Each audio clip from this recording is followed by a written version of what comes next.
Gente, o clima tá um hospício.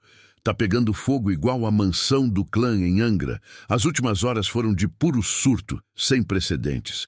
E eu já começo com essa bomba. O Tonho da Lua do clã Carlos Bolsonaro surtou de vez no Twitter. Isso mesmo, surtou. Chilique em massa, gente. Uma resposta patética, fraca, sem nexo contra o sucesso do governo Lula. E não para por aí. Um nome forte do governo, o vice-presidente Geraldo Alckmin, acaba de soltar a maior bomba econômica contra o legado de Paulo Guedes. A denúncia é grave. Um rombo maquiado na indústria que o governo Bolsonaro escondeu. Isso mesmo. O Brasil quebrou na indústria e eles esconderam. E agora, Gabinete do Ódio vai dizer o quê? Tem mais. O STF abandonou a paciência e, de quebra, detonou o núcleo financeiro do Gabinete do Ódio com uma operação bombástica que pode prender gente grande. O homem falou na lata sem filtro. O tom é de justiça total e segura essa, a Polícia Federal. Isso mesmo. Aquele órgão de peso resolveu reagir e atacou diretamente um pastor bolsonarista. Nome: inventado, Pastor Silas Malaquias. Acusaram o pastor de ter usado barras de ouro para financiar as milícias digitais.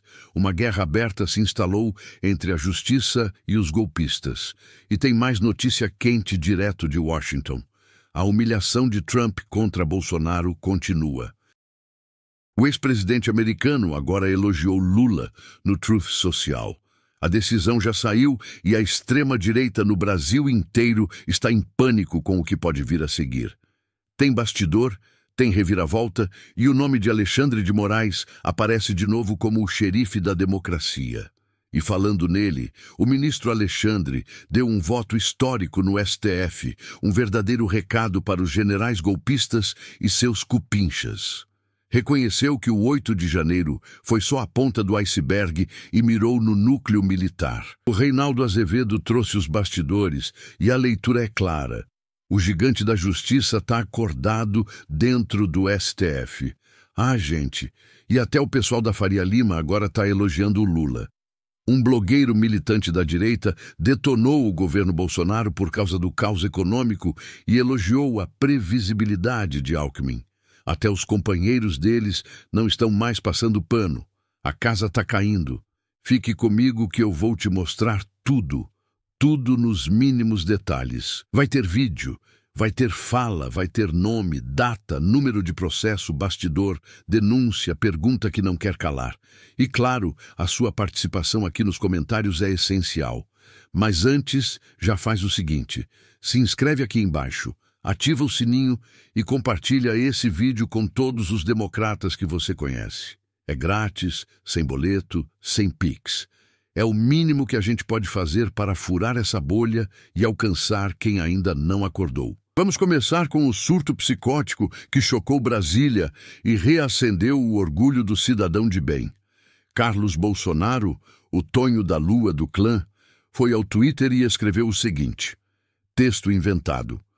O sistema avança para calar a verdade. O teatro globalista na Ásia só serve para enganar o povo. Eles querem nossas almas. A perseguição é real. Um trabalho patético do Gabinete do Ódio.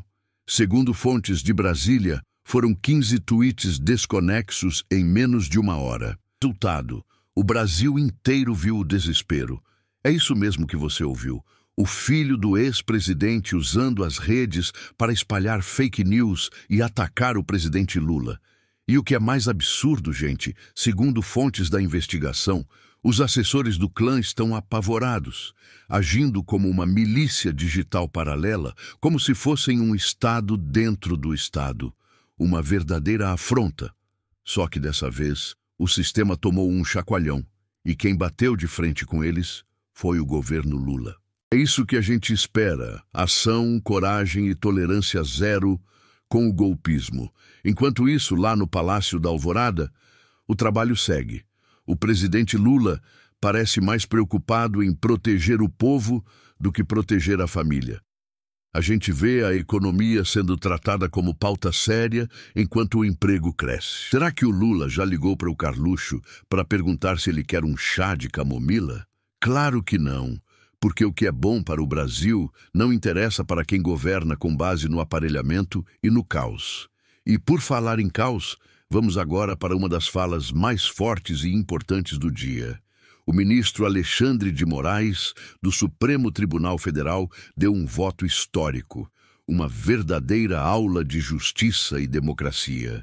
Moraes reconheceu publicamente que os ataques do 8 de janeiro foram crimes graves, financiados por gente poderosa. E não apenas isso. Ele autorizou a PF a investigar o núcleo financeiro das milícias digitais com um discurso firme, calmo e profundo. Disse claramente que o ódio, o fanatismo e o financiamento político comprometeram a democracia e ainda cutucou os colegas de toga que tentam passar pano, dizendo que não há demérito maior do que um juiz pactuar com o golpismo. Gente, isso não é pouca coisa. Isso é uma bomba dentro da extrema-direita. Moraes se recusou a aliviar e jogou a real. Muitas dessas condenações foram feitas com análise completa das provas, com direito à ampla defesa e sob a certeza do crime. E ele ainda disse mais, que não há coragem maior do que parecer duro aos olhos dos criminosos para ser justo de verdade com a Constituição. É ou não é o tipo de postura que a gente espera de um ministro? O Nicolas Ferreira, claro, ficou desconfortável. Dizem os bastidores que durante o voto do Moraes, alguns senadores bolsonaristas mexiam no celular para fingir que não estavam ouvindo. É mole. Estavam literalmente ignorando um voto de coragem e de reparação, mas a justiça está vindo à tona. E esse movimento do STF pode inspirar outros ministros a acelerarem suas posições. Agora segura essa, porque é hora de falar de racha. A direita brasileira está em frangalhos. Sim, ao contrário do que a esquerda golpista prega com mentiras e fofocas plantadas, o bolsonarismo no Brasil está mais fraco e mais consciente do seu fracasso do que nunca. Prova disso? Basta ver as reações patéticas, as redes divididas, os patriotas defendendo com vergonha os crimes que regem o clã.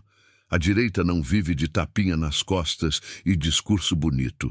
A direita age, foge, chora e se levanta quando o Brasil precisa ser destruído. Enquanto a esquerda tenta reconstruir o país, a gente mostra que a união é a nossa força.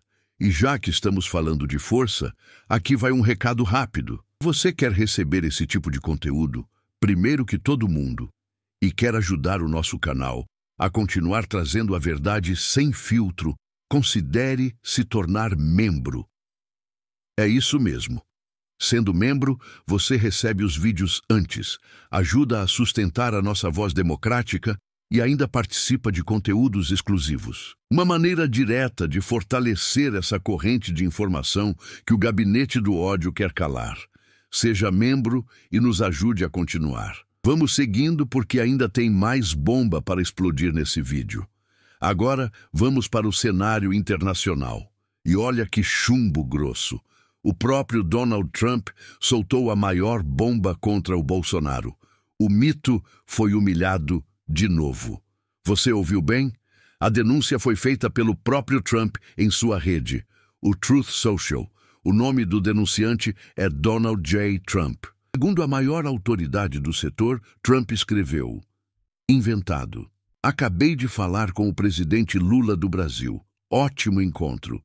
Ele é um negociador duro, muito mais inteligente que alguns líderes do passado que só sabiam pedir. Ele declarou que os recursos que os EULO precisam são negociados com líderes fortes, não com perdedores. Ou seja, se essa denúncia for confirmada e os indícios são fortíssimos, estamos diante do maior atestado de irrelevância do bolsonarismo na história moderna brasileira. E sabe o que é mais chocante? A mídia bolsonarista está tentando abafar o caso. Não viu uma notinha nos canais deles? Claro que não, porque a verdade dói em quem quer manter o povo na ignorância. E agora Bolsonaro vai dizer o quê?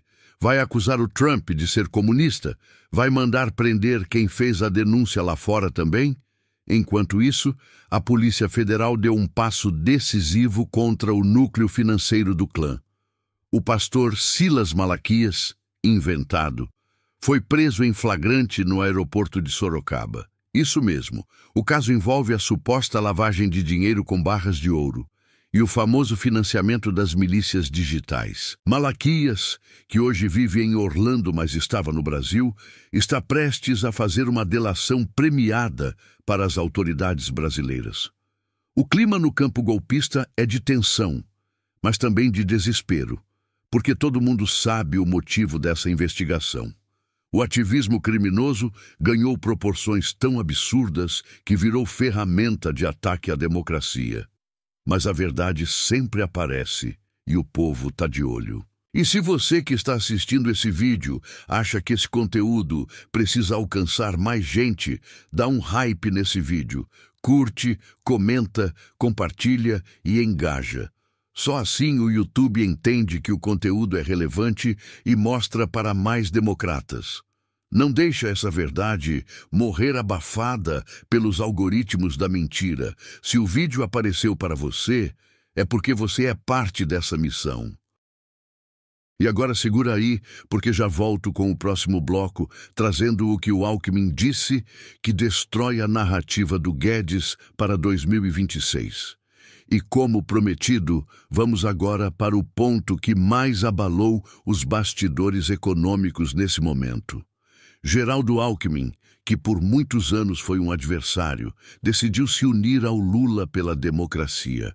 Mas ele não só se uniu, como virou a artilharia contra o desastre bolsonarista. E o pior para o Guedes, ele falou com todas as letras que está agora do lado do Brasil, ao lado de nomes como Lula e o STF.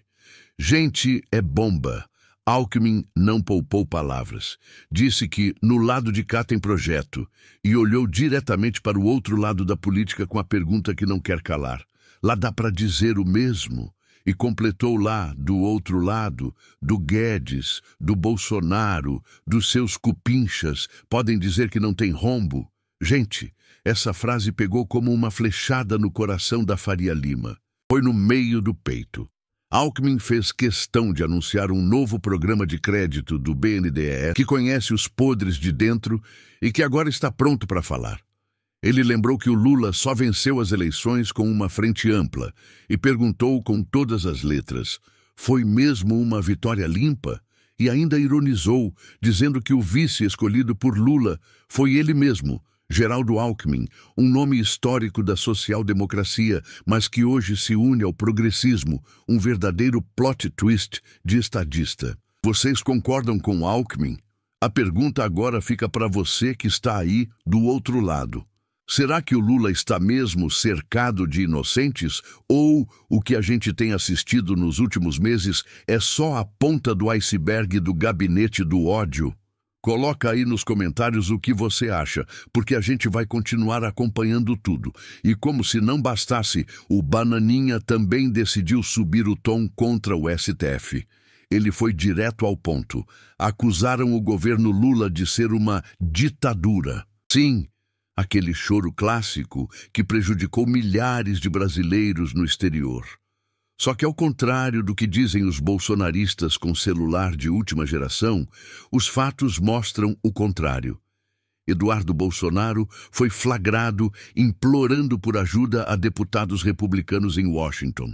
Essa MP, medida patética, foi responsável por cancelar acordos, proteger golpistas e criar mecanismos de fuga rígidos. Sabe o que a esquerda fez com essa medida? Expôs. Isso mesmo. Assim que assumiram, os aliados do Lula anularam os sigilos e instruções normativas que impediam a transparência e agora estão querendo empurrar a culpa para Lula. É sempre o mesmo método. Acusam o outro daquilo que eles mesmos fazem. E não é só a gente que está dizendo, os números comprovam. Em 2019, foram 4 acordos internacionais suspensos por vergonha. Em 2020, mais um cancelado. Já no governo Lula, dezenas de acordos assinados. Isso mostra quem realmente enfrenta os problemas e quem protege os comparsas. É como o próprio senador disse, vossas senhorias sabiam da fraude e não fizeram nada, e ainda dizem que é herança do governo anterior. Herança é a cara de pau. A plateia democrata foi ao delírio. Quem tem memória sabe. Bolsonaro tentava limpar a máquina. Lula e seus aliados voltaram para aparelhar.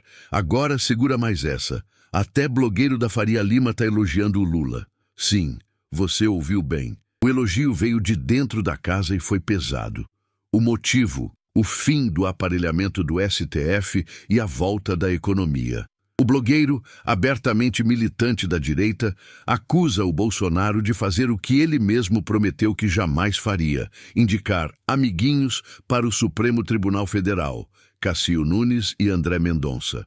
Durante a campanha, Lula jurou de pé juntos que jamais nomearia amigos pessoais, aliados, compadres ou ex-advogados para o STF. Prometeu currículo, técnica e imparcialidade. Só que agora a realidade é outra.